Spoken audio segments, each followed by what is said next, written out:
গ্রীষ্ম বর্ষা বিনীতি ভরসা। হ্যাঁ, বিনীত শপিং সিটি। নমস্কার, আপনারা দেখছেন হুগলি আপডেট। আপনাদের সঙ্গে আমি উষা। আসছি খবরে। সিপিএম এর শ্রমিক সংগঠনের পক্ষ থেকে একগুচ্ছ দাবি জানানো হলো হুগলি চুঁচুড়ার পৌরসভার পৌর প্রধানকে।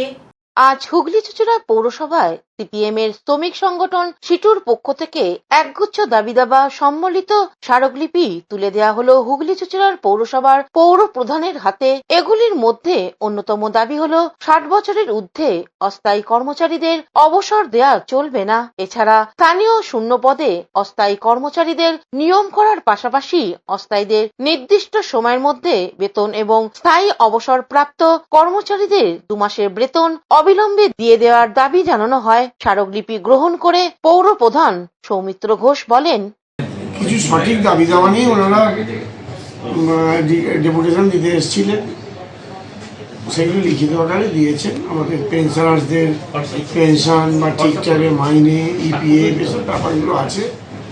পাশাপাশি একটা মাইকে বলছিলেন, সেটা নিয়েও বললেন যে যেসব কর্মচারী পৌরসভার কাজ করেন না, যেগুলোকে আমরা মুখে ভুতুড়ে লেবার বলি, সেদিকটাকেও যাতে কড়াভাবে নজর দেওয়া হয়। আমরা জানিয়েছি যে আমরা তাদের নজর দিচ্ছি, সেটা আমাদের একটা ছানবিন চলছে যে কারা কাজ করে আর কারা কাজ করে না। আমরা হুগলি চুঁচুড়া পৌরসভা এই শ্রমিকদের পাশে আছি, কারণ তারা যে ইউনিয়নই করুক না কেন, তারা আমাদের হুগলি চুঁচুড়া পৌরসভার পরিবারের সদস্য। পাশাপাশি এটা ঠিক, আমি তো কিছুদিন দায়িত্ব পেয়েছি, আমার পূর্বতন চেয়ারম্যান অমিত রায়ের সময় থেকেই এই যারা ভুতুড়ে লেবার বলে যাদের ব্যাপারটা।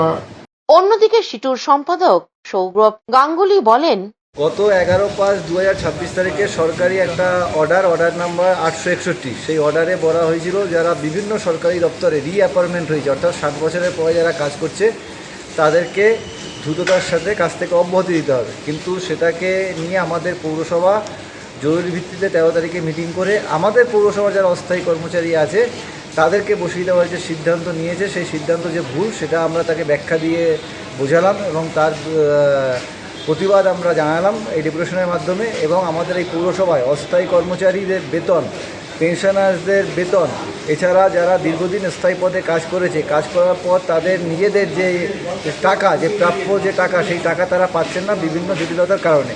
এই সামগ্রিক বিষয়ে যাতে দ্রুততার সাথে সমস্যার সমাধান করা যায় এই বিষয়ে আমরা পৌরপ্রধানকে আমরা দৃষ্টি আকর্ষণ করেছি এবং এই বিষয়ে আমাদের জেলা শাসক এবং এসডিও মহাশয়কেও আমরা এই বিষয়ে অবগতি আমরা করেছি কপি দিয়ে।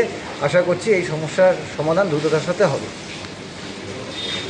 হুগলি থেকে চন্দনা দত্তের রিপোর্ট, হুগলি আপডেট।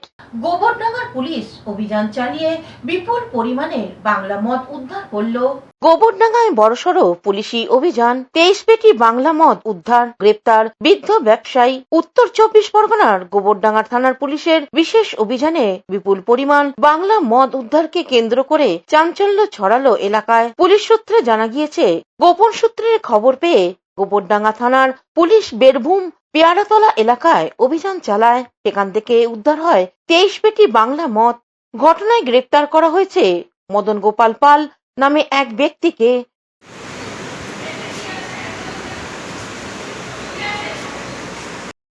কৌশিক ঘোষের রিপোর্ট, হুগলি আপডেট। নৈহাটিতে তৃণমূল কংগ্রেসের পার্টি অফিস বদলে বিজেপির অফিস হলো। নৈহাটিতে ক্ষমতার পালা বদলে গেল তৃণমূলের পার্টি অফিস। সবুজে রাঙা পার্টি অফিসটির গায়ে পড়ল গেরুয়া রঙের প্রলেপ। চলছে তার সাজসজ্জা। নামাঙ্কিত করা হলো বিজেপির নৈহাটি মণ্ডল 1-এর দলীয় কার্যালয়। এমনটাই চিত্র দেখা গেল নৈহাটির গৌরীপুর চৌমাথার তৃণমূলের দলীয় কার্যালয়। ঝুটমিলের জমিতে পাঁচিল ঘেরা এই দলীয় কার্যালয় ঘিরে একাধিকবার বিতর্ক উঠেছে। 2019 সালে লোকসভা নির্বাচনের জয়লাভের পর বিজেপি এই কার্যালয়টি দখল নিয়েছিল। পরবর্তীতে 2024-এর বিধানসভা জয়ে পুনরায় তৃণমূল দখল করে নেয় এই কার্যালয়। এবারও তার ব্যতিক্রম হলো না। 2026-এর সরকার পাল্টাতেই ফের নৈহাটি গৌরীপুর চৌমাথা সংলগ্ন পার্টি অফিসটি এখন বিজেপির দখলে। না, এই অফিসের ইতিহাস আছে। এই অফিস একসময় শুরুতে বিএমএসে ছিল, আমাদের যে ভারতীয় মজদুর সংঘের অফিস ছিল। পরে আসলে এই অফিসটা, এই জায়গাটা করা হয়েছিল গৌরীপুর জুট মিল কোম্পানির তরফ থেকে। বিএমএস এখানে নিজের কাজকর্ম চালাতো, তারপরে কংগ্রেসের শ্রমিক সংগঠন আইএনটিসির এটা হয়ে যায়। আইএনটিসির অনেক দিন এখানে অফিস চলছিল। 1919 এই অফিসটা আমরা উদ্ধার করলাম। তার আগে টিএমসি নিয়ে নিয়েছিল। 19 উদ্ধার করলাম, কিন্তু কয়েক মাস পরে আমাদের হাত থেকে টিএমসি আবার ছিনিয়ে নিল, দখল করে নিল। তারপর থেকে এখানে অনেক অসামাজিক গতিবিধি চলেছে। এখানে এমনকি রাস্তা থেকে তুলে নিয়ে লোকজনকে মারধর করা হয়েছে। এখানে অসামাজিক কাজে অনেক কিছু অভিযোগ এসেছিল। তো আমরা পুনরুদ্ধার করলাম এখন অফিসটা। এখান থেকে সামাজিক গতিবিধি চলবে, লোকের পরিষেবা দেওয়া হবে। সাধারণ মানুষ যাতে এখানে এমএলএ এখানে বসার বন্দোবস্ত আমরা করছি, যাতে উনি এখান থেকে মানুষের যা সব পরিষেবা দেওয়ার দরকার পড়ে এখান থেকে হবে। পার্টির অফিস হলো যেখানে মানুষের কাজে আসবে, মানুষের পরিষেবার কাজে আসবে, সেই ব্যবস্থাটাই আমরা করছি। কোনো রকম অসামাজিক পরিস্থিতি থাকবে না, এখানে সেরকম কোনো কাজে লিপ্ত কেউ থাকবে না। Bureau report, Hooghly update. এখন নিয়ে নেব বিজ্ঞাপন বিরতি। বিরতির পর ফিরে আসছি খবরে। Blooming Bud School, where dreams become achievements. This year, our Class 10 CBSE achievers have made us proud once again, proving that with the right guidance, every dream can become a success story. Our 2026 school toppers, the shining stars of Blooming Bud School, whose hard work, dedication, and determination have inspired an entire generation. Now your child can be the next topper. At Blooming Bud School, we don't just prepare students for exams, we prepare them for life. Here's why parents choose us. A.D. Ghosh Memorial Scholarship 2026 for deserving students. Free IITG and NEET coaching from classes 8 to 12. Smart and digital content-based learning, roller skating and all-round personality development. And a safe, inspiring environment where every child can grow with confidence. The next success story could be your child. Admissions are now open for Class 11, Science, Arts and Commerce. Limited seats, unlimited opportunities. Secure your child's future with Blooming Bud School today. Is a holistic weekend destination for friends, family, and couples and offers magic to soothe your body, mind, and soul.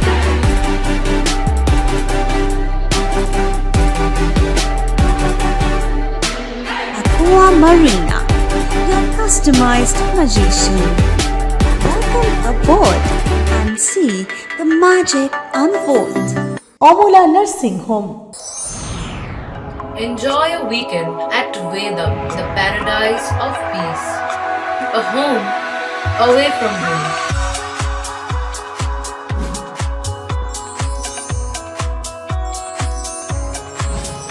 See yourself resonating with the nature. Vedam welcomes you to create your best memories. বিরতির পর ফিরে এলাম খবরে।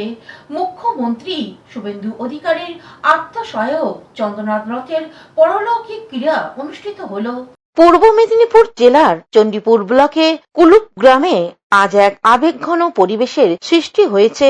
রাজ্যের মুখ্যমন্ত্রী শুভেন্দু অধিকারীর দীর্ঘদিনের আত্মসহায়ক তথা ঘনিষ্ঠ সহচর প্রয়াত চন্দ্রনাথ রথের 10ম দিনের শ্রাদ্ধা অনুষ্ঠানকে কেন্দ্র করে সকাল থেকেই এলাকায় ভিড় জমিয়েছেন আত্মীয় পরিজন এবং স্থানীয় বাসিন্দারা। সকাল থেকেই প্রয়াত চন্দ্রনাথ রথের বাড়িতে শোকের আবহ লক্ষ্য করা যায়। পরিবারের সদস্যদের পাশাপাশি এলাকার বহু মানুষ ফুল দিয়ে শ্রদ্ধা জানান প্রয়াতের স্মৃতির উদ্দেশ্যে। গ্রামের সাধারণ মানুষদের মধ্যেও ছিল গভীর আবেগের ছাপ। দীর্ঘদিন ধরে রাজনৈতিক ও সামাজিক ক্ষেত্রে শুভেন্দু অধিকারীর অত্যন্ত কাছের মানুষ হিসেবে পরিচিত ছিলেন চন্দ্রনাথ রথ। তার আকস্মিক প্রয়াণে এলাকায় শোকের ছায়া নেমে আসে। এই শ্রাদ্ধা অনুষ্ঠানের উপলক্ষে কুলুপ গ্রামে সকাল থেকেই নিরাপত্তার ব্যবস্থা জোরদার করা হয়েছে। প্রশাসনের পক্ষ থেকে মোতায়েন করা হয়েছে পুলিশ বাহিনী।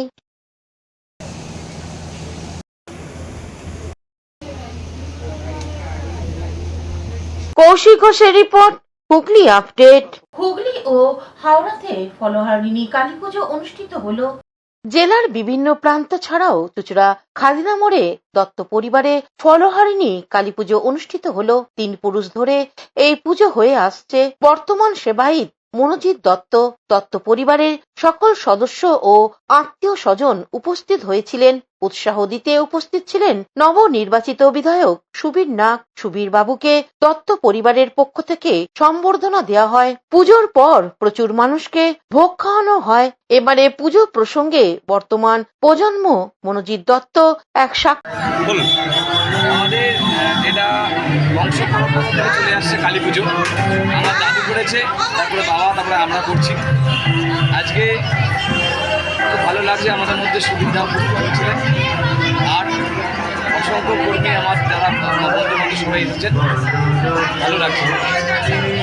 হাওড়া গ্রামীণের উদয়নারায়ণপুরের আমতা থানার অন্তর্গত বাঘুয়া পেপোতে মহাসমারোহে ফলহারিণী কালী পুজো অনুষ্ঠিত হল। বাঘুয়া পেপোর ফলহারিণী কালীমাতা মন্দিরে গত শনিবার রাতে এই ফলহারিণী কালী পুজো অনুষ্ঠিত হয়। রবিবার রাতে বিশাল শোভাযাত্রা সহযোগে প্রতিমা নিরঞ্জন করা হয়। এই পুজোতে বহু দূর দূরান্ত হতে অনেক ভক্ত সমাগম ঘটে।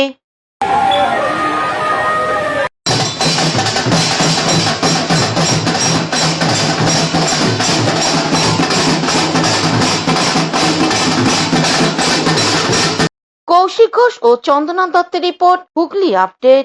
সরস্বতী কালচারাল একাডেমি রবীন্দ্র নজরুল সন্ধ্যা অনুষ্ঠিত হলো।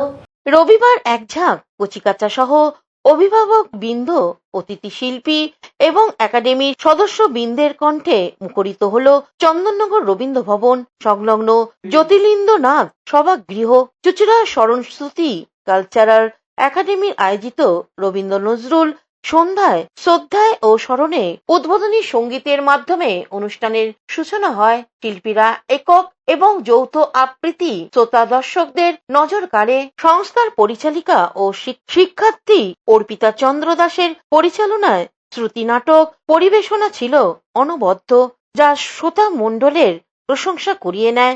আবৃত্তি ও শ্রুতি নাটক প্রশিক্ষণের এই সংস্থাটি পরিচালনায় ছাত্র ছাত্রীদের মায়েদের সমবেত আবৃত্তি ভিড় ঠাসা দর্শকদের হাততালি কুড়িয়ে নেয়। রুমা সাঁতরার মাউথ অর্গান রবীন্দ্রসঙ্গীত শ্রোতাদের মন কেড়ে নেয়। সংস্থার পক্ষে দুই পরিচালিকা অর্পিতা চন্দ্র দাস এবং নমিতা দেব জানিয়েছেন, আগামী দিনেও সকল সদস্যদের নিয়ে বড় অনুষ্ঠানের পরিকল্পনা রয়েছে।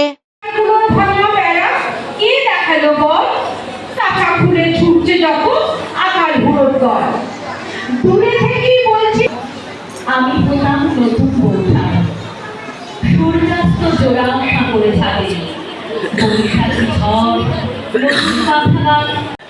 আজ নিহিলেই বেদনা আর তো পিড়িতেই পাখি ফুল লাল লাল হয়ে উদিছে নবী প্রভাতের বাবার। আজ হৃদয়ে ভাবে ধনী ছিলেন, ধন গিয়েছে, হয়েছে ভালো। দিন রাত দেবতার রূপ ভাবি, দেবতার প্রসাদে খাই। আব্দুল গাফারের রিপোর্ট, হুগলি আপডেট। এখনকার মতন খবর এই পর্যন্তই। প্রতিদিন দেখুন হুগলি আপডেট। নমস্কার।